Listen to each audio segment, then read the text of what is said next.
Hello, good evening प्यारे बच्चों। उम्मीद करता हूँ आप सभी ठीक ठाक होंगे। चलिए एक और नई पोएम के साथ। पोएम का नाम है हमारा कीपिंग क्वाइट और इसके जो राइटर हैं वो है पेब्लो नेरूदा। तो चलिए इस पोएम को ज़रा देखते हैं आगे। स्टैंजाज इसके दिए हुए हैं, हम स्टार्ट करते हैं स्टैंजाज से। राइटर कह रहा है यहाँ पर, now we will count to 12। Now we will count to 12 and we all keep still. जब तक कि हम 12 गिने, हम तब तक शांत रहें, स्टिल रहें, स्थिर रहें। For once on the face of the earth, आइए इस पृथ्वी की तरफ देखते हुए, let's not speak in any language, किसी भी लैंग्वेज में हम बात ना करें। Let's not speak any language, किसी भी लैंग्वेज में बात ना करें। लेट्स स्टॉप फॉर 1 सेकेंड, आइए 1 सेकेंड के लिए बिल्कुल हम रुक जाएं। And not moves our arm so much, और हम अपनी भुजाओं को भी बिल्कुल भी ना हिलाएं। ठीक है, भुजाओं को भी, not move our arm so much, भुजाओं के लिए भी कह रहा है, भुजाओं को भी ना हिलाएं। क्वेश्चंस की तरफ बढ़ते हैं। Why does the poet want us Why does the poet want us to keep quiet? Poet क्यों चाहता है कि हम बिल्कुल शांत रहें? तो यहाँ पर राइटर कह रहा है आपका, the poet wants us to keep quiet because peace may help us to finding the solutions to to our problems। जो पीस है, जो शांति है, वह हमारी प्रॉब्लम्स का सोल्यूशन ढूंढ सकती है, इसलिए वो कहता है कि हम शांत रहें। नेक्स्ट की तरफ देखते हैं। What does the poet want us to do for 1 second? वो 1 सेकेंड के लिए क्या कहता है?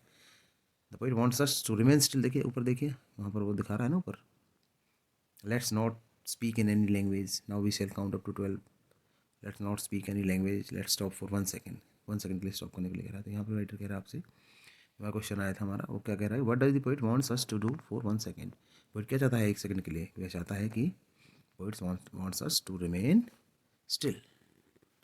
Next question, what does he mean by not move our arms? उसका मतलब क्या है कि हम अपनी भुजाओं को भी ना हिलाएं? तो वो कहता है यहाँ पर, he wants us to remain inactive, कि हम बिल्कुल इनएक्टिव हो जाएं, मतलब भुजाओं को ना हिलाएं, मतलब बिल्कुल स्टिल हो जाएं, कुछ भी ना करें।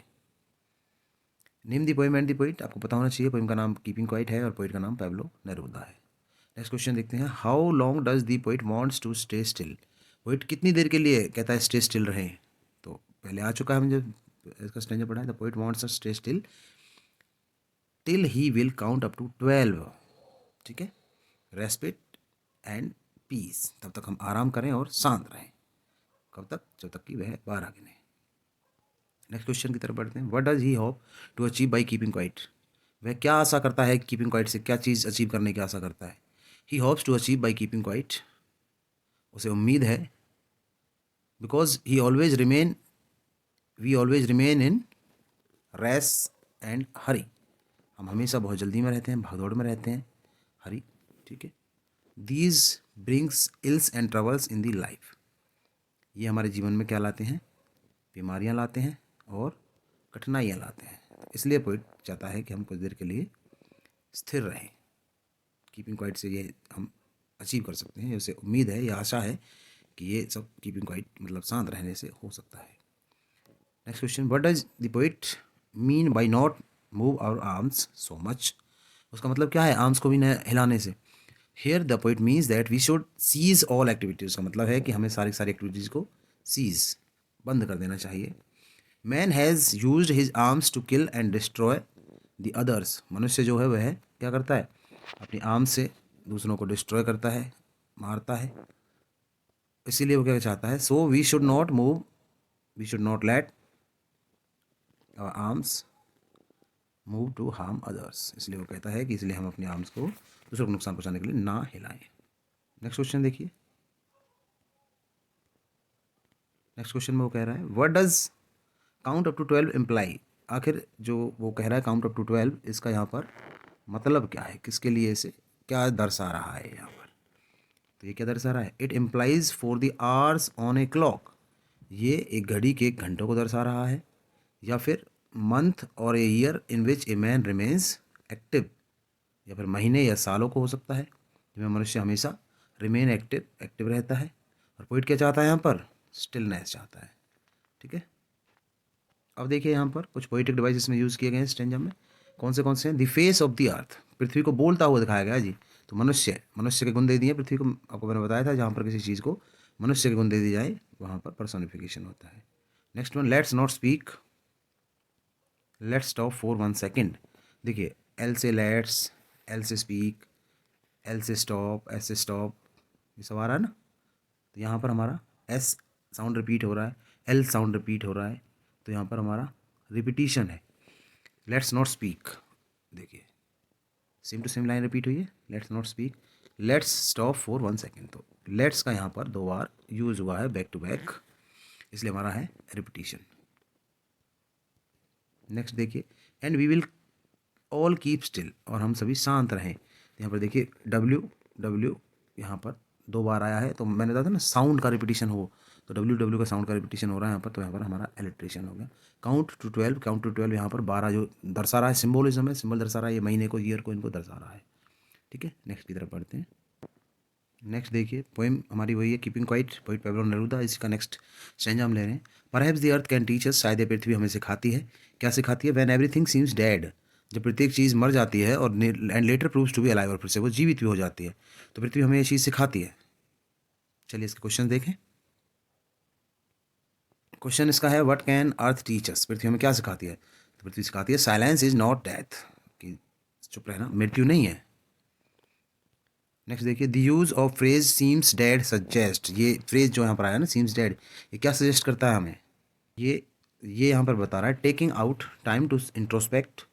इंट्रोस्पेक्ट यहाँ पर होता है आत्ममंथन, अपने आत्ममंथन के लिए हम समय लें। सीम्स डेड यहाँ पर जो आया है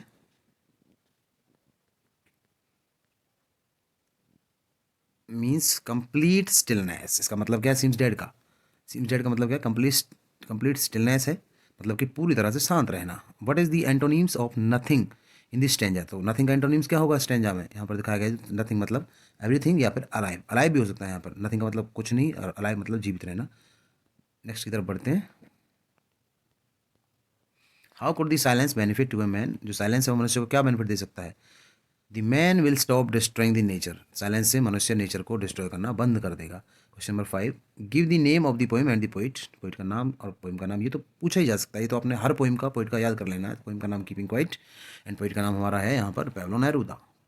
नेक्स्ट क्वेश्चन, अच्छा ये लाइक करें, कमेंट करें, शेयर करें और ज्वाइन कर लें Sukhdev Kaushik official on YouTube. Next देखते हैं। नेक्स्ट रेंज हमारा आ गया है, what I want should not B confused with total inactivity. यहाँ पर राइटर कह रहा है आपका कि मैं जो चाहता हूँ विद टोटल इनएक्टिविटी, कंप्लीट पूरी तरह से निष्क्रियता चाहता हूँ। इज़ व्हाट इज़ अबाउट, किसके बारे में? जो मैं चाहता हूँ वह पूर्ण निष्क्रियता के साथ भ्रमित नहीं किया जाना चाहिए, भ्रमित नहीं किया जाना चाहिए। I want no truck with the death, और मैं मृत्यु के साथ कोई भी समझौता नहीं चाहता, या भेंट मैं मृत्यु से नहीं करना चाहता हूँ। यहाँ पर राइटर कह रहा है नो ट्रक मतलब कि यहाँ पर मिलना, मैं मृत्यु से नहीं मिलना चाहता हूँ, नहीं टकराना चाहता हूँ। If we were not so single minded, और अगर हम सभी अपने आप को गतिमान, कीपिंग आवर लाइफ्स, ये कह रहा है यहाँ पर if we were not so single minded, अगर हम अपने बारे में ही सोचने वाले नहीं होते, क्या? About keeping our lifes moving, अपने जीवन को आगे बढ़ाने के बारे में सोचने वाले नहीं होते। And for once could do nothing, और शायद कुछ देर के लिए अगर हम माने कुछ भी ना करें। परहैप्स ए ह्यूज साइलेंस, शायद ये एक सन्नाटा, silence might interrupt this sadness, और जो उदासी है इसमें कुछ विघन डाल दे या इसको तोड़ दे, उदासी की चुप्पी को तोड़ दे। Of never understanding our self, और जो हम हैं कभी भी अपने आप को नहीं समझते हैं। And threatening of our self with death, और अपने आप को हमेशा मृत्यु से डराते रहते हैं। चलिए इसके बारे में देखते हैं आगे, इसके कुछ क्वेश्चंस दिए हैं उनको देख लेते हैं हम। यहाँ को है कह रहा है कि the poets intention in the first line is, तो पोइट की इंटेंशन आखिर क्या है पहली लाइन में? इसके कुछ ऑप्शन दिए हुए हैं। Give warning to the readers, give right direction to the readers, give choices to the readers, give clarification to the readers. तो यहाँ पर जो आंसर हमारा होगा वो होगा give clarification to the readers. यहाँ पर जो राइटर है वह उसकी इंटेंशन है, वह चाहता है कि रीडर्स को क्लैरिफिकेशन मिले इसके बारे में, जीवन और मृत्यु के बारे में। Select the option that best explains the stand of the poet in the expression I want no truck with death. यहाँ पर जो यह है ना phrase I want no truck with death, मैं मृत्यु के साथ कोई समझौता नहीं चाहता हूँ, इसका मतलब क्या है? तो इसका मतलब है he advises people to escape death, he asserts that death is inevitable, he assures that he does not advocate death, he expresses his desire not to die। तो क्या होगा इसका ऑप्शन? इसका ऑप्शन होगा हमारा he assures that he does not advocate death, कि वह मृत्यु के साथ कोई समझौता नहीं चाहता है, मृत्यु को की तारीफदारी नहीं करना चाहता है। वकालत, एडवोकेट मतलब वकालत नहीं करना चाहता है मृत्यु की। ठीक है, ये इसका आंसर होगा। Next one, select the option that aptly describe the tone of the poet in the expression of if we were not so single minded। अगर हम सभी एक माइंड वाले या अपने बारे में सोचने वाले नहीं होते तो इसका मतलब क्या है, यहाँ पर वो क्या कहना चाह रहा है, किस लिए इसे अप्लाई करा उसने शब्द को। तो रिग्रेटफुल, क्रिटिकल, एंकरेजिंग या फ्रेंडली। तो यहाँ पर वो लोगों को एंकरेज करना चाहता है, जीवन के बारे में बताना चाहता है, ये इसका ऑप्शन, ये इसका सही आंसर होगा। नेक्स्ट में देखेंगे, according to the poet who is to blame for the condition of threatening. किसको इस कंडीशन के लिए, जो थ्रेटनिंग और डेथ से हम जो डरते हैं ना, किसको ब्लेम करता है वो इसके लिए, condition of threatening our self with the death, हम अपने आप को जो मृत्यु से डराते हैं या डरते हैं। तो यहाँ पर कहता है stressful life, lack of understanding, keeping quiet, state of confusion. तो यहाँ पर आंसर हमारा है लैक ऑफ अंडरस्टैंडिंग। तो जो हमें अपने जीवन के बारे में नॉलेज कम है ना, उस वो नॉलेज के कारण वह ऐसा दिखाता है। The tone of the poet in the poem in the expression perhaps a huge silence might interrupt this sadness. ये हमारा आया था ना ऊपर, तो शायद एक सन्नाटा जो ये हमारे अंदर जो उदासी है इसको तोड़ दे, हटा दे। तो यहाँ पर ऑप्शंस दिए हुए हैं, unsure yet optimistic, sure and confident, poetic and melodramatic, hopeful but not confident. तो यहाँ पर कह रहा है कि अनश्योर येट ऑप्टिमिस्टिक, वो अनश्योर भी है, उससे पूरी तरह विश्वास भी नहीं है, परंतु ऑप्टिमिस्टिक है, आशावादी है कि ये हमारे उसको तोड़ सकता है, सैडनेस को। In keeping quiet, next question, the poet does not want to the readers to confuse his advice for। Poet readers को कंफ्यूज नहीं करना चाहता, जो हमारी लाइन आई है, फॉर विद टोटल इनएक्टिविटी। तो एक्सपेरिमेंटेशन है, आइसोलेशन है, रिलैक्सेशन है या इंट्रोस्पेक्शन है। इंट्रोस्पेक्शन इसका होना चाहिए, इंट्रोस्पेक्शन है इसका आंसर, क्योंकि इंट्रोस्पेक्शन होता है आत्ममंथन। वह लोगों से कहता है कि वो आत्ममंथन करें और ये सब सही हो जाएगा। What is the tone of the poet in the poem expression if we were not so single minded. देखो सारे के सारे फ्रेज के इसमें पूछे, बहुत सारे फ्रेज पूछ रहा है इसमें से, if we were not so single minded. तो poet critically asserts that we human beings, ये जो लाइन आई है ना हमारी, we were not so single minded, इसका मतलब देखो कितना बड़ा है, इसका पूरा मतलब क्या है, इसका मतलब होगा poet critically asserts that we human beings understand lot of things. हम बहुत सारी चीज़ों को समझते तो हैं, लॉट ऑफ थिंग्स को समझते हैं, understand lot of things, but fails to, क्या फेल्स हो जाते हैं यहाँ पर, अंडरस्टैंड ऑन सेल्फ, अपने आप को, खुद को समझने में हम फेल हो जाते हैं। Complete the sentence appropriately, the essence of the poem keeping quiet lies in the, जो कीपिंग क्वाइट जो पोएम है इसका पूरा का पूरा जो आश्रय किस में है, क्या है, इंट्रोस्पेक्शन, आत्ममंथन।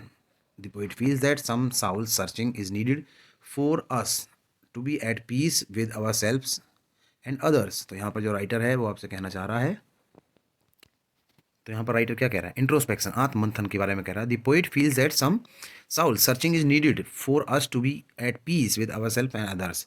तो हमें यहाँ पर, उसे यहाँ पर लगता है कि आत्मा जो हमारी है, हमें शांति से रहने के लिए खोज करने की आवश्यक है, हमें अपनी आत्मा की खोज करने की आवश्यक है, ताकि हम एक दूसरे के साथ शांति से रह सकें। चलिए नेक्स्ट की तरफ बढ़ते हैं, नेक्स्ट देखते हैं। देखिए आप लोग ये ना कहें कि इतनी बड़ी वीडियो बनाते हैं, क्या करें, पूरी पोएम कंप्लीट करने के लिए इंपॉर्टेंट क्वेश्चंस को करने के लिए करना पड़ता है, अदरवाइज कौन सा क्वेश्चन आए, लगभग इनमें से सारे क्वेश्चन आ जाएंगे।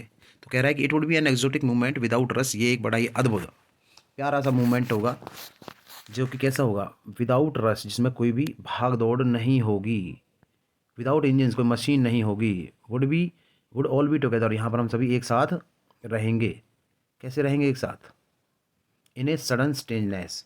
सडन स्ट्रेंजनेस क्या है, अजनबीपन, इस अजनबीपन में। It would be an exotic movement without rush, कोई रश नहीं होगा, कोई मशीन्स की आवाज़ नहीं होगी, कोई मशीन नहीं होंगे, और वी ऑल बी टुगेदर, हम एक साथ होंगे सभी, कैसे, एक स्ट्रेंजनेस में, एक अजनबीपन में एक साथ होंगे। चलिए, which exotic movement is referred to in these lines, इन लाइनों में कौन सा एक्जोटिक मूवमेंट रिफर किया गया है। It would be an exotic movement when there will be complete silence, जब कंप्लीट साइलेंस होगा ना, चारों तरफ कोई भी काम नहीं हो रहा होगा, सब चुपचाप रहेंगे, सब अपने काम से काम रखेंगे, तो ये होगा एक एक्जोटिक मूवमेंट, हमारे लिए एक बहुत ही प्यारा सा क्षण होगा। Next question, why would that movement be strange, यह मूवमेंट स्ट्रेंज क्यों कहा गया है यहाँ पर। That movement will be strange because we will realise a feeling of oneness, क्योंकि ताकि हम एक एकता की फीलिंग इसमें महसूस करेंगे विद अदर्स। ठीक है, next question, what does the poet advocate in the poem, poem इसमें किस चीज़ को एडवोकेट करता है, किस चीज़ की वकालत करता है। The poet advocate to have an exotic movement, यहाँ पर पोइट जो है वो एक एक्जोटिक मूवमेंट की वकालत करता है by keeping quite, keeping quiet रहने से एक एक्जोटिक अद्भुत जो प्यारा सा क्षण पैदा हो सकता है, बन सकता है। What does the poet mean by the word engines, यहाँ पर इंजन से क्या मतलब पोइट का, जो एक शब्द आया ना यहाँ पर इंजन्स, इंजन्स का मतलब सीधा सा है भाई, मशीन होती है इंजन्स, तो इंजन्स तो मशीन ही होती हैं। नेक्स्ट क्वेश्चन की तरफ, what will be happen if there is no rush और रनिंग ऑफ द इंजन्स। क्या होगा अगर यहाँ पर कोई रश नहीं होगा और इंजन्स की रनिंग नहीं होगी। There will be complete peace, और पूरी तरफ चारों तरफ क्या हो जाएगा, पीस हो जाएगा, शांति हो जाएगी, complete. Why it should be called an exotic movement, और इसे एक प्यारा सा क्षण या एक एक्जॉटिक मूवमेंट क्यों कहा जाएगा। It would be called an exotic movement since there will be complete silence. कब तक नहीं होगा, जब तक कि यहाँ पर पूरी तरह से कंप्लीट साइलेंस नहीं हो जाता है। Why should be called an exotic movement, इसे एक्जॉटिक मूवमेंट क्यों कहा जाना चाहिए। तो जब तक, कब तक नहीं होगा, जब तक एक कंप्लीट साइलेंस नहीं हो जाता है यहाँ पर। Secondly, it will help us to have introspection through meditation, और ये हमारी कैसे मदद करेगा। इंट्रोस्पेक्शन होता है आत्ममंथन, और कैसे होगा आत्ममंथन, मेडिटेशन के थ्रू होगा। How would we feel at that moment, हम उस मोमेंट में कैसा महसूस करेंगे। We realize a feeling of oneness, हम एकता की भावना with all our fellow beings, अपने सभी साथियों के साथ एकता की भावना महसूस करेंगे। Explain the last line, it means a feeling of tranquillity and peace. Tranquillity होता है हमारा, पीस तो होता है शांति, और ट्रैंक्विलिटी होता है शांति की भावना। तो लास्ट लाइन जो इसकी है वो ये क्या दर्शा रही है, ट्रैंक्विलिटी एंड पीस को दर्शा रही है। लास्ट लाइन देखते हैं हम कौन सी है हमारी, we would all be together in a sudden strangeness, ये वाली लाइन दर्शा रही है हमारी ट्रैंक्विलिटी एंड पीस। चलिए नेक्स्ट को देखते हैं, नेक्स्ट की तरफ बढ़ते हैं। नेक्स्ट एक और लास्ट स्टेंजा इसका जो बचा हुआ है उसको और देख ले।